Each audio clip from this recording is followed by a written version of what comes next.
नमस्कार, मैं ताजा पॉइंट न्यूज चैनल से आपका शुभ दिन। बहुत कम समय में पूरे देश की खबरों पर नजर डालते हैं, जिन्हें गोदी झूठी बिकी हुई मीडिया आपसे हमेशा छुपाती है, लेकिन हम उसे आपको डायरेक्ट बताते हैं, बिना किसी दबाव के। लेकिन बहुत से भाई ऐसे हैं जो फिर भी लाइक सब्सक्राइब नहीं करते और ना यही बताते हैं कि कहां से हमारी वीडियो को देख रहे हैं। चलो, बहरहाल आपकी मर्जी। आज की पहली सबसे बड़ी खबर। दोस्तों, अब तो प्रियंका गांधी ने भी वोट चोरी के खिलाफ अपनी आवाज उठा दी और बीजेपी सरकार और चुनाव आयोग पर सीधा हमला बोल दिया। उन्होंने इसके लिए मुख्य चुनाव आयुक्त ज्ञानेश कुमार और चुनाव आयुक्त विवेक जोशी और एसएस संधू को जिम्मेदार ठहराया। कभी ज्ञानेश कुमार नाम सुना है?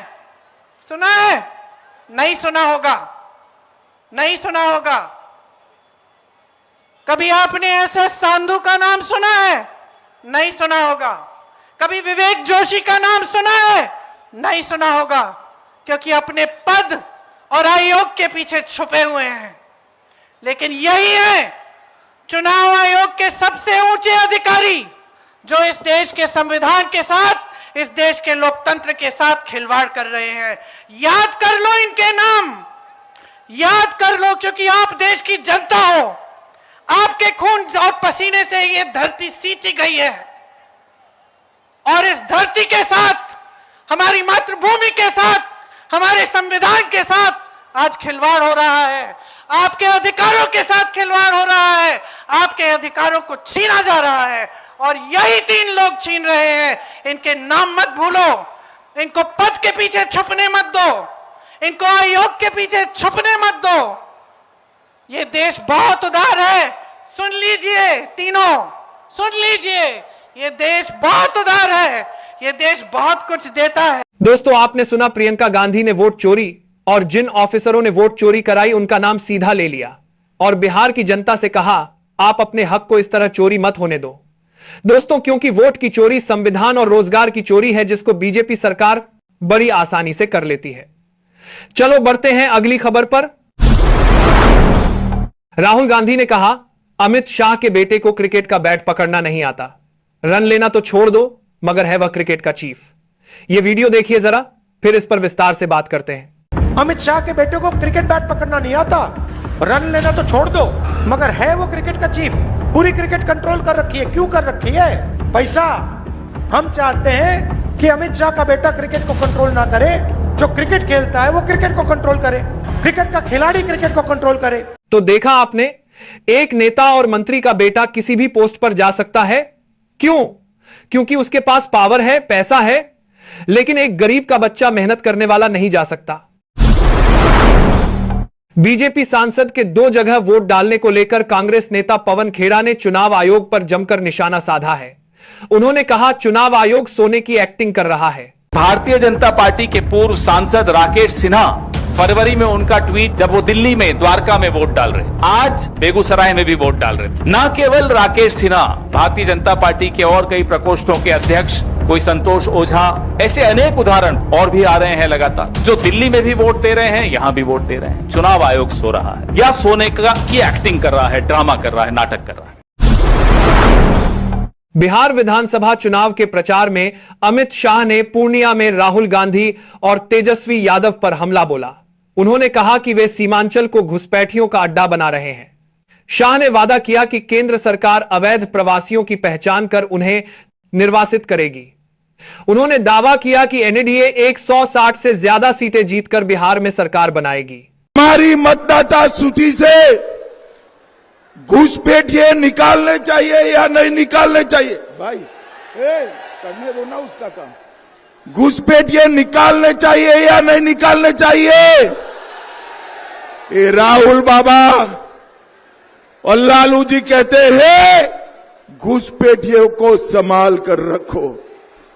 लालू प्रसाद यादव और राहुल बाबा दोनों कान खोलकर सुन ले, हम घुसपैठिए को डिटेक्ट करेंगे, मतदाता सूची से डिलीट करेंगे और उनको डिपोर्ट करेंगे। अपने देश वापिस जाना पड़ेगा, वापिस जाना पड़ेगा। इस सीमांचल की भूमि पर घुसपैठियों की कोई जगह नहीं रहने वाली है। भाइयों बहनों, मुझे एक बात बता दो, वैसे तो हमारी ही सरकार बनने जा रही है। कांग्रेस अध्यक्ष मल्लिकार्जुन खड़गे ने भाजपा और आरएसएस पर वंदे मातरम की उपेक्षा का आरोप लगाया है। उन्होंने कहा कि कांग्रेस हमेशा से इस गीत की ध्वजवाहक रही है जिसने राष्ट्र को जगाया। खड़गे ने दावा किया कि भाजपा संघ ने कभी भी अपने कार्यालयों में वंदे मातरम नहीं गाया, जबकि कांग्रेस ने हमेशा इसका सम्मान किया है। उन्होंने यह भी बताया कि कैसे कांग्रेस ने 1937 में इसे राष्ट्रीय गीत के रूप में मान्यता दी। गयाजी के बेलागंज में जनसभा के दौरान मुख्यमंत्री नीतीश कुमार का मंच धंस गया। हालांकि सिक्योरिटी ने समय रहते सीएम को वहां से निकाल लिया। बताया जा रहा है कि सभा के दौरान 2 बार मंच धंसा। दरअसल जनसभा की शुरुआत में नीतीश कुमार के स्वागत में 20 किलो की माला पहनाने के लिए समर्थकों की भीड़ मंच पर चढ़ गई। लोग ज्यादा होने के कारण मंच बीच से धंस गया। इसकी आवाज भी आई, जिसके बाद सुरक्षा कर्मियों ने भीड़ को मंच से उतारा।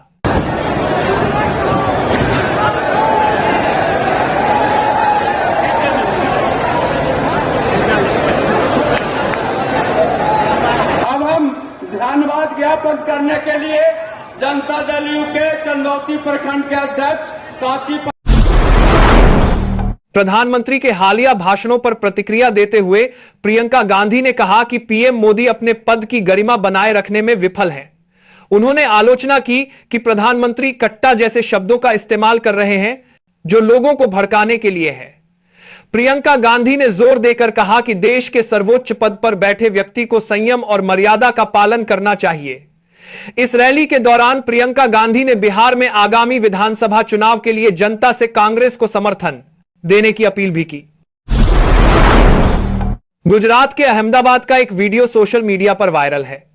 यहां एक महिला ने ज्वेलरी की दुकान में मिर्च पाउडर फेंककर लूट की कोशिश की, लेकिन उसका प्लान कुछ सेकंड में ही फेल हो गया और दुकानदार की फुर्ती उस पर भारी पड़ गई। महिला के हमला करते ही दुकानदार उस पर टूट पड़ा और 20 सेकंड के अंदर करीब 20 थप्पड़ जड़ दिए। तेजस्वी यादव ने चुनावी रैली में जनता से बदलाव की अपील करते हुए कहा कि उन्होंने एनडीए को 20 साल दिए, अब उन्हें 20 महीने देकर देखें।